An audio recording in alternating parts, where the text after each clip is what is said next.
继续来看宜兰做高仔丁的老师傅林兆钦老师，拍破传统，加入卡斯，把这个高仔丁改做灯台、鱼缸，甚至是花竿啊，和传统的工艺有新元素。今仔日的看见台湾国宝老师傅。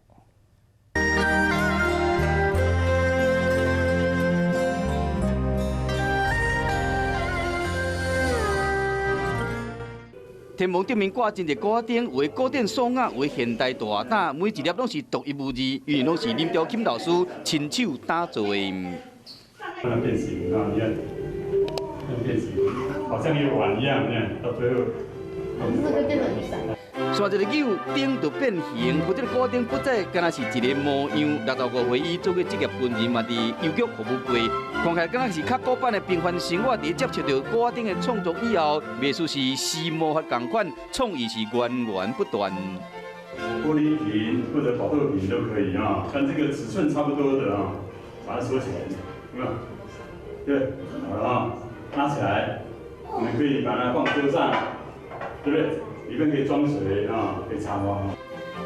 一顶都用会使插花做灯台、做鱼缸，拢变会出来，跳出互人的古板印象，同时嘛较环保。我们老是做那些跟别人一样的，没有什么卖点。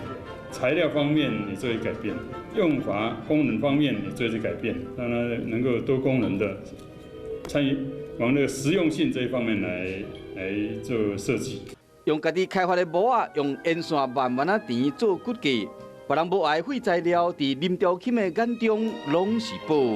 绣叶啊、破布、塑胶杆啊，拢变成创作的材料。也可以利用身边的东西来做，不一定都买很贵的材料，也看得出很精致。等于它本身啊是环保的，没有什么价值的，但是可以把它做成很精致啊。 就是爱调整自我，加进脑汁上新的功能，嘛伫春秋顶面一直精进。往前做是未知，所以你一定要做一些突破瓶颈这些动作。当然，这个里面过程越大的是越辛苦。再往那个120公分的，在160，对。